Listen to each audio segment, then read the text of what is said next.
Hi, ഞാൻ Biju and അപ്പോൾ നമ്മൾ ഇന്നൊരു ചെറിയൊരു തെറ്റാലി പരിചയപ്പെടുത്താനായിട്ട് വന്നതാണ് കേട്ടോ. അപ്പോൾ നല്ല അടിപൊളി തെറ്റാലിയാണ്, എനിക്ക് ഏറ്റവും ഇഷ്ടപ്പെട്ടതും ഏറ്റവും അടിപൊളിയായിട്ടുള്ളൊരു തെറ്റാലിയാണ്. അപ്പോൾ ഇത് പോളിഷൊന്നും ചെയ്തിട്ടില്ല.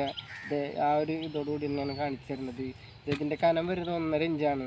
ഇതിൻ്റെ പ്രത്യേകത എന്ന് പറഞ്ഞു കഴിഞ്ഞാൽ നല്ല പവറും അതുപോലെ തന്നെ പവർ കുറച്ചും എല്ലാ പർപ്പസിനും ഉപയോഗിക്കാൻ പറ്റുന്ന നല്ലൊരു അടിപൊളി ഗണ്ണാണ് കേട്ടോ. അപ്പോൾ നമുക്ക് ഹെവി ലോഡ് കൊടുക്കാം. ഇവിടെ നമുക്ക് വേദനയൊന്നും എടുക്കില്ല. നമ്മൾ ലോഡ് ചെയ്യണ സമയത്ത് വേദനയൊന്നും എടുക്കില്ല. നമ്മൾ ടൈസിലോ വയറുമ്മലോ വെക്കുന്ന നേരത്തെ നമുക്ക് വേദന എടുക്കില്ല. അപ്പോൾ അത് തന്നെയാണ് ഇതിൻ്റെ ഏറ്റവും വലിയ പ്രത്യേകത. നല്ല പവർ അപ്പോൾ നമുക്ക് ഇതിൽ കൊടുക്കാനായിട്ട് പറ്റും. അതല്ലാന്നുണ്ടെങ്കിൽ പവർ കൊടുക്കാനായിട്ട് പറ്റില്ല. പിന്നെ നമുക്കിതിൽ വരുന്നത് ഈ ഒരു അലുമിനിയത്തിൻ്റെ ഒരു ബാറാണ്. ഇത് നമുക്ക് ഇവിടുത്തെ ഒരു തുളേൻ്റെ അത് ഇതിനനുസരിച്ച് ഇവിടേക്ക് കൊടുത്തു കഴിഞ്ഞാൽ നമുക്ക് പവർ കൂട്ടിയെടുക്കാൻ പറ്റും. ഇതിൽ വേണമെങ്കിൽ ഇതിലൊരു തുള വെച്ചിട്ട് വേണമെങ്കിൽ ഇത്തിരി കൂടി ആക്കാം.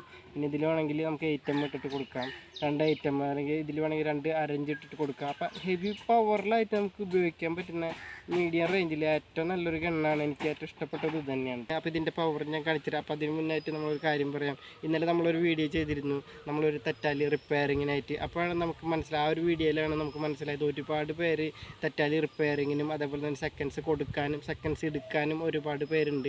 അപ്പോൾ റിപ്പയറിങ് കാര്യങ്ങൾ ചെയ്യാൻ ഞാനും ഉണ്ട്. അപ്പോൾ നമുക്ക് എല്ലാവർക്കും കൂടെ ഒരു ഗ്രൂപ്പ് ക്രിയേറ്റ് ചെയ്യാമെന്ന് ഞാൻ വിചാരിക്കുന്നുണ്ട്. അപ്പോൾ ആ ഒരു ഗ്രൂപ്പിൽ ആഡ് ആവാൻ ആഗ്രഹമുള്ളവർ നമ്മുടെ നമ്പറിലൊന്ന് കോൺടാക്റ്റ് ചെയ്യാവുന്നതാണ് കേട്ടോ. കുറച്ച് ഗീവും കാര്യങ്ങളൊക്കെ നമ്മൾ സെറ്റ് ചെയ്ത് വെച്ചിട്ടുണ്ട്. അപ്പോൾ അതിനായിട്ട് കട്ടയ്ക്ക് സപ്പോർട്ടായിട്ട് നിങ്ങളും കൂടെ വേണം കേട്ടോ.